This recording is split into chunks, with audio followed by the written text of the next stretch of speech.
안녕하세요. 아츠원의 써니입니다.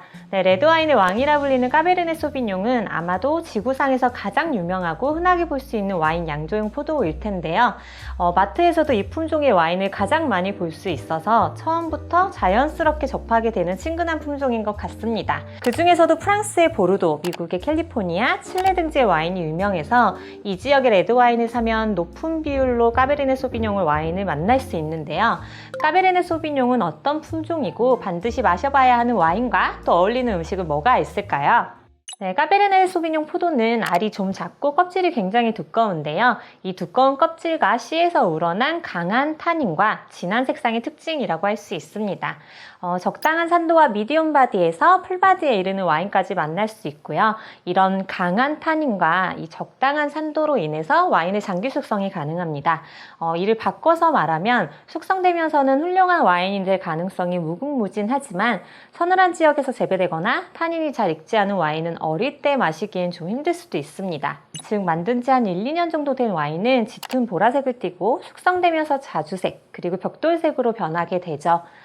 보통 검붉은 과일향이 많이 나는데요. 특히 블랙커런트의 향이 강하고 검은 체리같이 느껴지기도 합니다.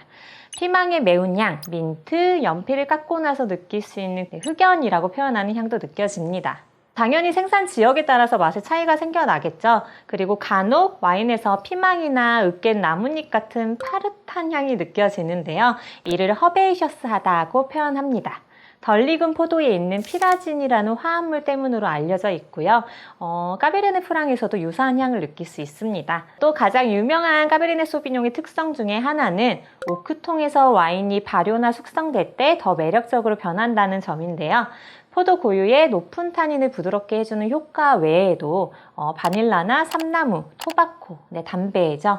이런 독특한 나무 풍미가 와인에 배고 품종 본연의 향을 보완하면서 풍부하게 만들어집니다. 상대적으로 시원한 기후에서 생산되는 보르도와 칠레 와인은 품종 고유의 풍미가 살아있는 편인데요. 보르도는 숙성될수록 복합적인 맛을 보여주죠.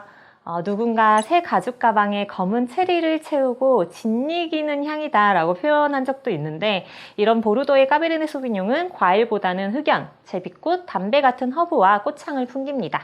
그리고 흙내음과 함께 블랙체리나 감초 같은 풍미를 느낄 수도 있죠.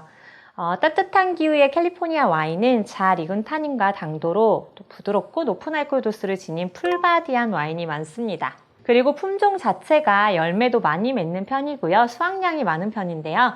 세계에서 가장 비싼 까베르네 소비뇽을 생산하는 보르도의 샤또 라뚜르의 이 까베르네 소비뇽의 수확량은 세계에서 가장 비싼 도멘들라 로마네 꽁티의 피노누아 생산량의 약 3배에 달합니다.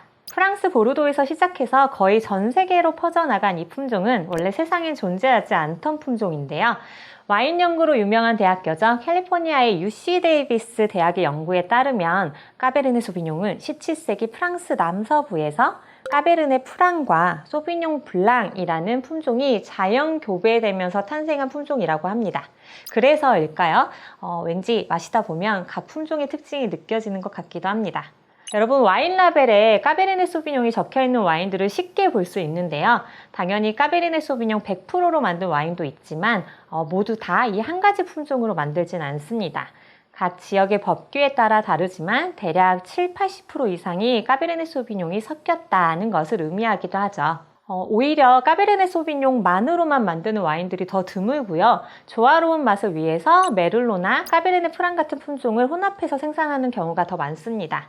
이렇게 여러 품종을 블렌딩해서 만드는 방법을 원조인 보르도의 이름을 본따서 보르도 블렌딩이라고 부릅니다. 정확하게는 까베르네 소비뇽, 메를로, 까베르네 프랑, 푸티베르도, 말베, 까르메네르 등의 품종을 혼합해서 만들고요.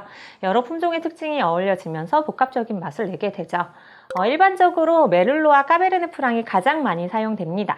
저는 이 보르도 블렌딩 품종의 조합을 생선구이에 많이 비교하는데요. 까베르네 소비뇽의 강한 타닌과 풍미는 와인의 뼈대를 이루고 또 부드럽고 풍성한 과일 느낌의 메를로는 생선 살이 되는 것 같아요. 그리고 채소나 꽃향 등이 풍부한 까베르네 프랑은 구운 생선의 맛있는 향같이 느껴집니다. 이탈리아, 스페인 등의 유럽과 미국, 호주, 칠레 등에서도 이 블렌딩을 따르고 있고요. 미국에서는 보르도 블렌딩 와인을 메리티지 와인이라고 부르고 라벨에서도 이 용어가 적힌 와인을 많이 볼 수 있습니다. 이 외에도 미국, 호주에서는 시라 품종과 블렌딩하기도 하죠. 보르도가 가장 대표적인 까베르네 소비뇽 산지지만 사실 이 지역에선 메를로가 가장 많이 재배되고 있고 수확량도 까베르네 소비뇽보다 2배 이상 많습니다. 포도가 늦게 익는 특징 때문에 까베르네 소비뇽은 보르도 내에서도 따뜻하다고 여겨지는 메독과 그라브 등의 배수가 잘 되는 자갈밭에서 주로 재배가 됩니다. 또한 좋은 품질의 와인들, 예를 들면 메독 지역의 등급을 받은 와인들 중에는 한 7, 8년 이상 숙성돼도 아직도 어리고 단단하게 느껴지는 와인들이 있고요. 그리고 최고의 향과 맛으로 발전하기까지 한 20년 정도 걸리는 와인도 있습니다. 이 외의 산지로는 미국의 캘리포니아나 워싱턴주가 있고 칠레 마이포밸리, 이탈리아 토스카나, 호주, 아르헨티나 남아공 등의 와인이 유명하죠. 까베르네 소비뇽은 사실 지금의 미국 와인을 세계적인 반열에 올려놓은 주인공이라고 할 수 있는데요. 많은 분들이 잘 아시는 나파밸리와 소노마 지역이 있는 북부 캘리포니아가 뛰어난 와인을 생산하고 있습니다. 이곳의 와인들 중에는 의도적으로 너무 잘 익은 포도로 만들어서 타닌이 거의 느껴지지 않는 과하게 부드러운 와인들도 있지만 이런 와인들은 높은 평가를 받지는 못합니다. 보르도만큼 길지 않지만 숙성 잠재력을 지닌 와인도 많죠. 가장 고급이자 명품 와인은 나파밸리의 스크리밍 이글 같은 컬트 와인들이 있습니다. 최초의 보르도 블렌딩 와인 중 하나로 꼽히는 오퍼스원도 아주 잘 알려져 있죠.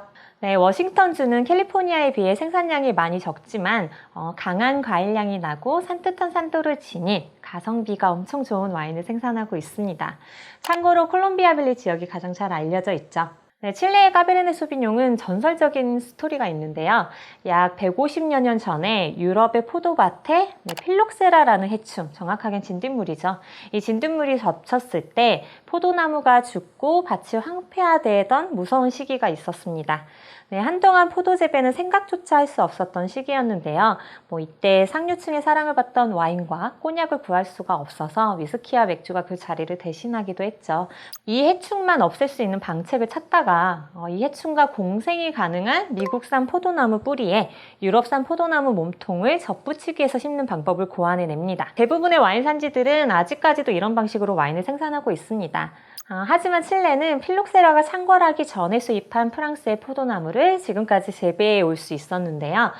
사막이나 태평양, 안데스 산맥 같이 고립된 지리적 위치와 그리고 여러 자연적인 요소들이 이 해충을 방지해주고 있기 때문입니다. 실제로 이런 역사적인 배경은 칠레 와인 산업의 중요한 특징으로 자리 잡고 있죠. 칠레산 까베르네 소비뇽은 특히 직설적이고 과일향이 강하고 한 1, 2년 정도만 지나도 충분히 즐길 수 있고요. 간혹 일부 와인들이 밀크 초콜릿 같은 냄새나 아니면 약간 짠맛이 나거나 그리고 나뭇잎이나 풀향 등이 강할 수도 있습니다. 그리고 수도 산티아고 근처의 마이포밸리가 가장 유명하고 오래된 산지이고요. 또 라페밸리도 주요 산지에 속하죠. 비nie도 제드윅, 세냐 같은 탑급 와인과 돈메초, 알마비바, 끌로 아팔타 등의 와인이 있고 맛있죠. 그리고 같은 남미인 아르헨티나의 와인은 일반적으로 풍미가 더 강하고 질감이 부드러운 편입니다. 호주에서는 시라즈가 훨씬 더 영향력 있는 품종이지만 남호주의 쿠나와라는 까베르네 소비뇽으로 가장 주목받는 산지인데요. 이곳은 철분이 굉장히 풍부한 테라로사라는 토양으로 유명합니다. 테라는 땅, 로사는 붉다는 뜻이고요.